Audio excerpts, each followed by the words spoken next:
If I wanted to destroy my business this year, I know exactly how I'd do it.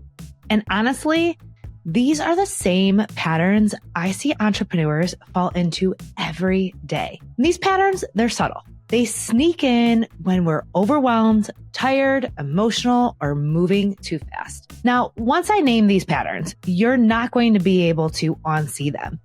And shifting even just one can completely change your year. Today, I'm breaking down the 5 habits that can quietly dismantle a business if you're not paying attention.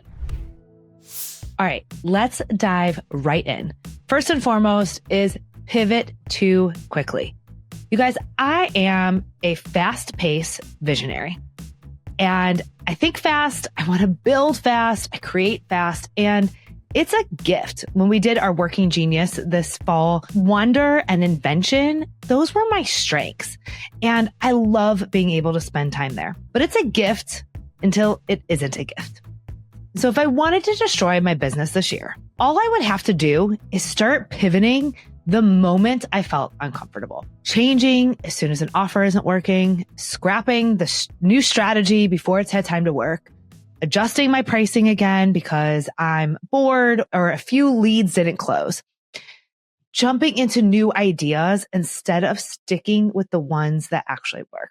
Now, I have an amazing team who knows about this Working Genius and can call me when I am pivoting too quickly. Because as a firm, we know that consistency, it builds results. And that we need to give ourselves enough time in the game so that it can pay off. And so I want to offer here, where did you pivot too fast in this past year so that you can prevent this from taking your business down this year? And again, I'm here with you, you guys. I am right here. I understand how easy it is to scrap the offer, to change the strategy, to adjust the pricing because things are uncomfortable. But when did you pivot last year? Where if you would have stayed the course, could that idea have come to fruition? Could that strategy have worked? All right. Number 2 is not using my numbers monthly. If I wanted things to immediately start falling apart, I would stop looking at my numbers. I would go with my gut. I'd make decisions based on my emotion. I'd avoid my income statement because it feels uncomfortable. I'd spend time without checking cash and really understanding what is driving my profit. I've learned this the hard way. And I have seen business owners over the year fall victim to, oh, I know my money team. They're taking care of the bookkeeping. I know it's good, right? Like I know it's taken care of. And then not actually looking at the numbers, not using those numbers to make business decisions. So I want you to think about over the last year, where did you make business decisions without looking at your numbers first? How often, let's be really, really honest here. How often did you actually look at your numbers last year? Book the call with the money team, open your snapshot, really actually look at the numbers. And how can we do this differently this year? You guys, I know that if I stop looking at my numbers, it is going to take down my business. I cannot be trusted to make business decisions with my gut and my emotions. I have to look at my income statement. I have to look at my financial statements, even when it's uncomfortable, even when things are not going well. All right. Number 3 is to not build a budget. If I wanted to sabotage my results this year, I'd skip building the plan. And without a budget, I do not have clear direction and I am not able to intentionally spend. I don't want to be the business owner and the CEO that leads from a place of reaction. I don't want to keep saying yes to the wrong things, under or over investing in strategies. I don't want to feel surprised at tax times. For me, one of the biggest growth strategies that has helped me as a CEO is the tool of taking a step back out of my business. We do this as a leadership team once a year as our annual planning session, and then once a quarter. And this is the exact same framework that we use with our CFO clients. We need to take a step back out of the business, look at our SWOT analysis, our strengths, weaknesses, opportunities, threats, and look at where is the business going? Like, where do we want to set our goals and intentions? And then set the plan, set the clear direction. Now, I've also been at this long enough to know nothing ever goes as planned. However, by building that initial plan, I'm able to guide my decisions. And then once a quarter, we do the reforecast. So monthly, we look at what we actually did compared to budget. And then at the end of each quarter, we are reforecasting for the rest of the year so that we're looking at where we want to go. What worked, what didn't work, and how are we going to pivot to achieve our goals by the end of the year? Number 4 is doing it alone. If I wanted to destroy my business this year, I would isolate myself. You guys, and this is actually one of the things that I have struggled with throughout the years. When things get difficult, it is easy for me to isolate. It is easy for me to not connect with my team, not to connect with other entrepreneurs, not to connect with other people. I tend to, when I get overwhelmed, carry every responsibility on my own. I tell myself I should already know this. I'm embarrassed when I have to ask for help. And I let all that overwhelm start to take over my decisions. And so as a CEO and as a longtime business owner, it is important for me to ask for help. What are you trying to carry alone right now that you don't have to? Now, maybe you're still DIYing your bookkeeping. You don't have to do that alone. You don't have to be the one to do your bookkeeping. Maybe you're trying to set goals and a budget on your own. Maybe it's time to stop isolating yourself and get the CFO help that you deserve in your business. Have a team who can look at the business from an outside perspective and help you set those goals and strategies that are going to help you get to the business that you want to have in the future. So where are you carrying it alone or you don't have to? And how can you get support this year so that you are not sabotaging your own business? Lastly is not working on our money mindset. Now, this to me is the quietest way for me to destroy my business.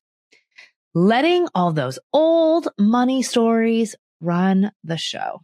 I have seen it with clients year over year over year, and I can identify with that as a business owner.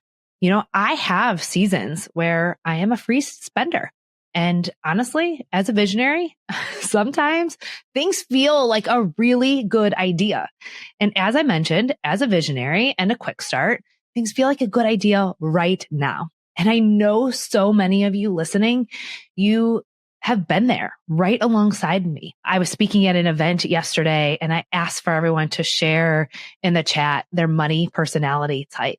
And I can't tell you how many people lit up with free spender. Now, a free spender is somebody who gets excited at every idea and signs up and gets started without looking at their financials, without looking at the budget, without looking at the plan. Now, there have been other seasons where I am a keeper. I like to hold on to every dollar because spending, it can feel scary. And I know from working with thousands of clients throughout the years that keepers, you're out there and I see you. When we ask clients, what are you saving for? And they'll tell us, well, I'm investing in the business. We'll say, investing in what? And they say, in the business. But in what? You guys, holding on to cash in the business because times feel scary or because things feel uncertain doesn't allow us to see our business as a CEO. And so there are going to be seasons or times where you're a free spender and other seasons where you might feel like a keeper. However, if we don't work on our mindset, those habits, they are going to drive your decisions.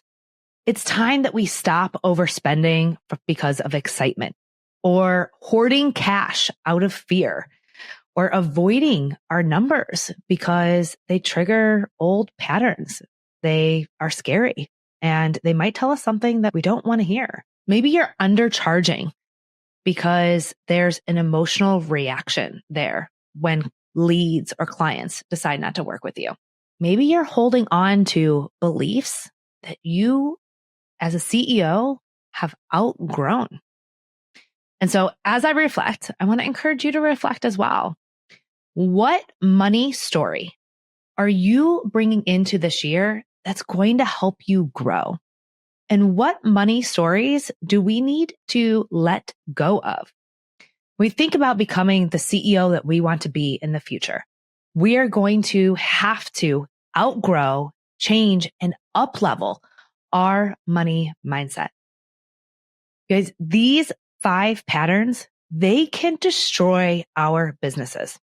But we have the opportunity to take power. Naming them, it gives you power. And you have the choice right now. You have the choice to see this clearly and to choose a different path to grow as a CEO of your business. And so here's my challenge to myself. And I want to challenge you as we reflect, which of these are we leaving with last year?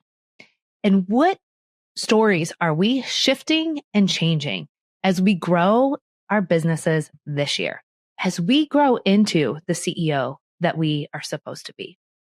So to recap, are you, as a visionary, pivoting too quickly, not using your numbers monthly, maybe not building a budget, doing it alone, creating an emotional blind spot, or not working on your money mindset? If you are listening to this and thinking, I don't want to do it alone this year, that is exactly what my team and I are here for. We help our clients with monthly bookkeeping, CFO support, and the tools that you need to build confidence in your numbers. That's our work. That's what we do every single day. We show up to create the snapshot for you so that you can lead your business like a CEO. You don't have to do this alone. Visit the Kickstart Kit to download our resources and book a call with the team. Allow us to support you this year.